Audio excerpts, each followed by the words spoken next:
के जो हमारे इस कार्यक्रम के मुख्य अतिथि हैं और जिन्होंने इस स्वप्न को साकार करने के लिए भाभा परमाणु अनुसंधान केंद्र के माध्यम से हमें बहुत ऊर्जा दी है और आज वो खुद यहाँ पर आए हैं और आगे भी इस पतंजलि बायो रिसर्च इंस्टीट्यूट के सेवा के प्रकल्प में सदा मार्गदर्शन करते रहेंगे। मैं उनसे एक आग्रह करता हूं कि आज सबको प्रबोधन दे करके इस पूरे जो एक बहुत बड़ा क्षेत्र है इसमें सबको प्रेरणा दें, सबको प्रकाशित करें। आदरणीय श्री डॉक्टर शरद काले जी का एक बार सबकी ओर से पुनः बहुत बहुत अभिनंदन। आप सभी को सादर प्रणाम।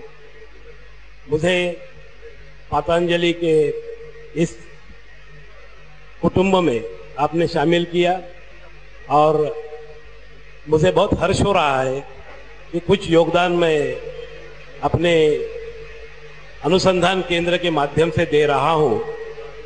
एक अनोखा आनंद मुझे मिल रहा है।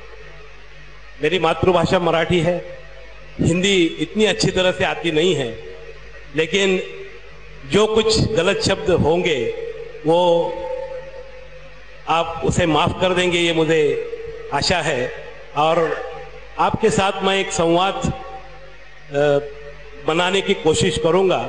और हमेशा मैं कहता हूं कि बाबा जी से तो हमारा अभी जन्म जन्म का जैसे रिश्ता बन गया है और आपसे भी कि मेरा जब ये थोड़ा से 4 शब्द खत्म हो गए तब वो 4 शब्द शुरू होने चाहिए, तभी उसका फायदा सबको मिलेगा।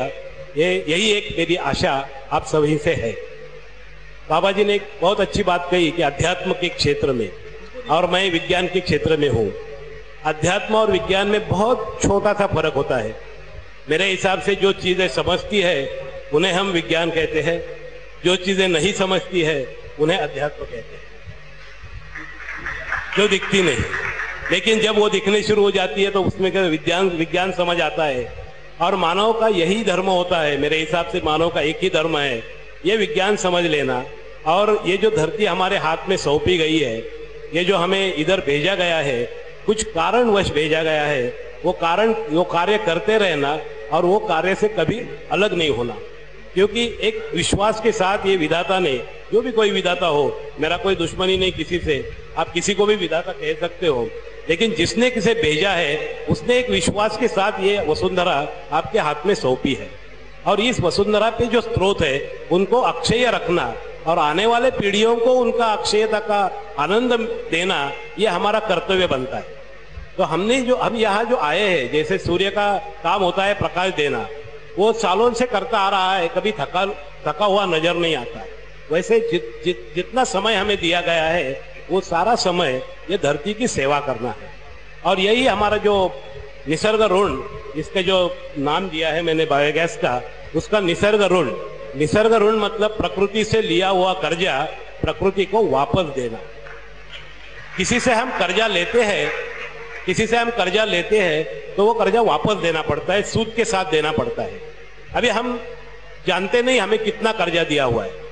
एक छोटी सी चीज मैं आपसे पूछता हूँ, हर एक चीज की आजकल पैसे में कीमत होती है, लेकिन पैसे की एक बहुत मर्यादित कीमत होती है। ये जब हमारे ध्यान में आता है तो जीवन का अर्थ बहुत अच्छी तरह से समझ में आता है।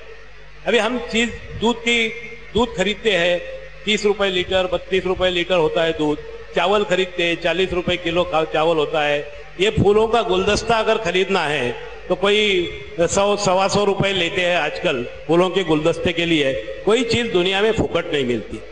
बिजली अगर हम इस्तेमाल करते हैं, बिजली का बिल देना पड़ता है। बिजली का बिल नहीं दिया तो बिजली काट दी जाती है। आप में से मुझे एक सवाल करना है कि हमें सबसे ज्यादा अहम महत्वपूर्ण चीज लगती है, वो है हवा। वो हवा हम कितनी इस्तेमाल करते दिन में? कोई बता सकेगा कि हवा कितनी इस्तेमाल करते हैं?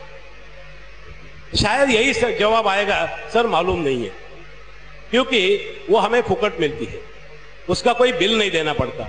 एक जैव शास्त्रज्ञ होने के नाते मैं आपको बताता हूं आप कितनी हवा लेते हो। आप दिन में 21,000 बार श्वास लेते हो। अभी रामदेव जी बाबा योगा करते होगे तो थोड़ा कम ज्यादा हो सकता है, लेकिन 21,000 बार बिल्कुल श्वास लेते हो। उसमें आप 17,000 लीटर हवा अपने शरीर में लेते हो। 20% उसमें ऑक्सीजन होती है, तो 3,500 लीटर ऑक्सीजन हमें लगती है। आज की डेट में एक कंपनी बेचती है ऑक्सीजन, इंडियन ऑक्सीजन लिमिटेड, उसकी कीमत अप्रोक्सीमेटली 7,000 रुपए किलो है। मतलब 21,000 रुपए किलो, 21,000 रुपए का ऑक्सीजन हमें लगता है। मेरी हर श्वास की कीमत 1 रुपया है।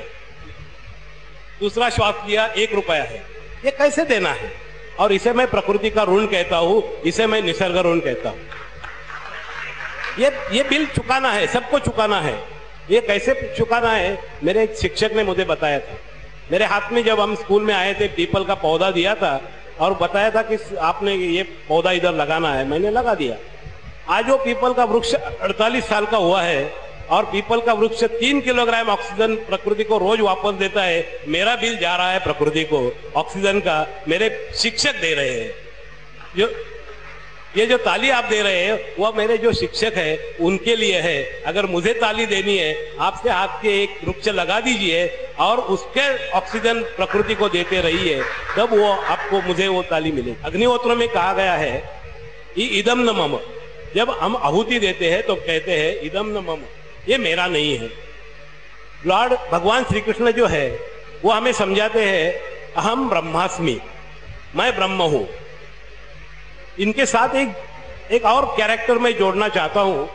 हमारे मराठी में एक कवयित्री थी, पोएटिस थी, जो कवि थी, और उस कवयित्री को कुछ लिखने नहीं आता था, निरक्षर थी, लेकिन इतनी बहुत अच्छी आसानी से जीवन का अर्थ उन्होंने समझाया।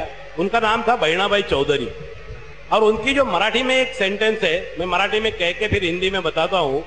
वो कहती है, मरण आणि जनन किती रे अंतर, मरण आणि जनन, मृत्यु और जन्म किती रे अंतर, व्हाट इज द डिफरेंस? अंतर कितना है दोनों में, मरण और जनन?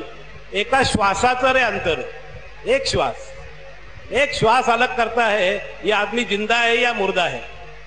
अगर श्वास ले रहा है आदमी जिंदा है, उसे ईगो है, इसे अहंकार है, इसे प्रेम है, इसे सब, और वो श्वास खत्म हो जाता है, 4 लोग जमा हो जाते हैं और पहुंचाने की बात करना शुरू करते हैं।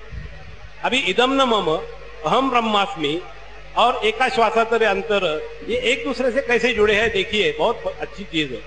कि जब हम इदम न मम कहते हैं तब कोई भी उसके साथ कोई भी विशेष भावनात्मक ये ख्याल न रख करके हम किसी को अर्पण कर रहे हैं। हमारे एटॉमिक स्ट्रक्चर में एक चीज एटम सिखाता है, बहुत अच्छी चीज सिखाता है। एटम क्या, हमारे शरीर में अभी बाबा जी के हाथ में और मेरे हाथ में एक ही मूल तत्व है, कार्बन, हाइड्रोजन, ऑक्सीजन, यही एक ही मूल तत्व है। और ये सब मूल तत्व एटम्स के बने हुए हैं। और ये एटम एक बहुत अहम महत्वपूर्ण चीज सिखाता है कि जब इलेक्ट्रॉन वो देता है तब वो पॉजिटिव बनता है। तो निगेटिविटी देने से आदमी पॉजिटिव बनता है। बहुत बड़ी चीज हमें हमारा ही एटम जो सबसे जिससे हम बने हैं सिखाता है। तो इदम न मम हम जो कहते हैं, तब ये जो हम प्रकृति की सेवा करते हैं, तो ये सेवा करते समय इदम न मम, लेकिन अहम ब्रह्मास्मि। अगर ये मुझे यहाँ भेजा गया है, इसका रक्षण करने के लिए मुझे भेजा गया है, इसीलिए ये करना बहुत जरूरी है। जो हरिवंश राय बच्चन जी ने एक बहुत अच्छी कविता कही है, जो बसते हैं वो उजड़ते हैं प्रकृति के जड़ नियम से, लेकिन जो उजड़े हैं उनको फिर बसाना कब मना है। और यही मैं आपसे चाहूंगा कि जो उजड़े हैं उनसे फिर बसाना कब मना है। जितना बायोगैस आप जनरेट करो, कोई दिक्कत आई आप आधे रात बुलाओ, दूसरे दिन हाजिर हो जाऊंगा। ये जो डॉक्टर के पास जाके जो फीवर आता है तो एंटीबायोटिक लेते हैं, यूरिया वो काम करता है। लेकिन अगर प्रकृति जो हमारे शरीर में ताकत होनी चाहिए, जैसे बाबा जी के शरीर में है, वो ताकत आपको आएगी, आपके खेत को आएगी ऑर्गेनिक कार्बन से। और वो कार्बन का महत्व लोगों को समझाना, किसानों को समझाना। जो अमेरिका में 3 गुना प्रोडक्शन होता है, क्यों होता है भारत से 3 गुना? ऑर्गेनिक कार्बन की मात्रा बहुत ज्यादा है। सूक्ष्मजीव बढ़ते हैं, सूक्ष्मजीव बढ़ने से जो मूल तत्वों का जो पुनर्चक्रांकन है बहुत अच्छी तरह से होता है, और इसलिए 3 गुना प्रोडक्शन होता है। हमारे यहाँ नहीं होता क्योंकि कार्बन की कमी है। 10,000 साल की परंपरा है इस खेती की, ऑर्गेनिक कार्बन कम होते जा रहा है, रिप्लेस नहीं हो रहा है, ये रिप्लेस करना हमारी जिम्मेदारी है। और यही एक स्वप्न लेके आपके पास आया हूं और ये स्वप्न साकार होते हुए देख के मुझे बहुत आनंद हो रहा है। और आप सबको पुनश्च एक बार हार्दिक प्रणाम करके धन्यवाद देके मुझे बुलाया, आपने बोलने की संधि दी लोगों से, बहुत बहुत धन्यवाद। और जो कोई मदद हमसे चाहिए, हम अपने पूरे खुले दिल से आपके लिए खड़े हैं, इंतजार कर रहे हैं कब आप बुलाए और कब हम आए।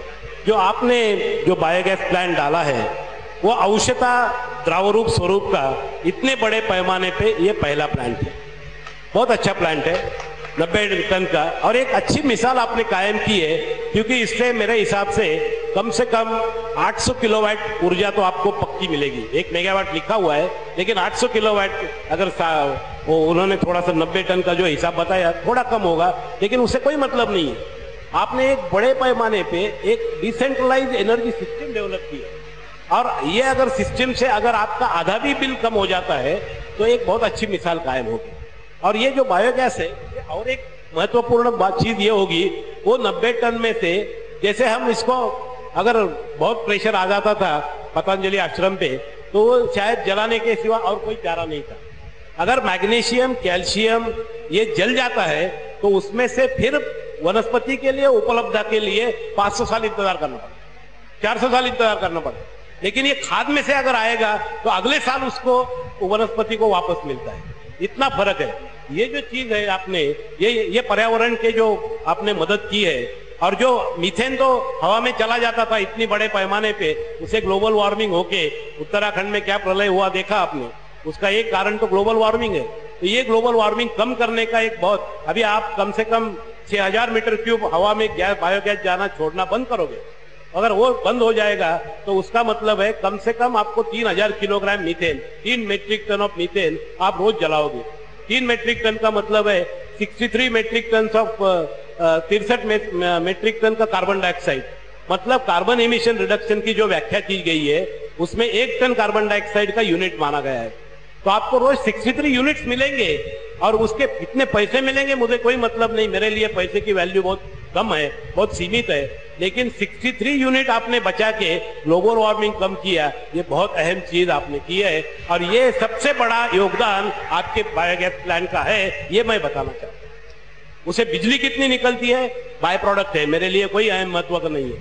खाद कितना निकलता है कोई अहम महत्व, उसका महत्व है अपनी जगह। लेकिन ये जो आपने कार्बन एमिशन रिडक्शन किया है वो बहुत महत्वपूर्ण है, क्योंकि प्रकृति के अक्षयता में वो जुटने वाला है। धन्यवाद।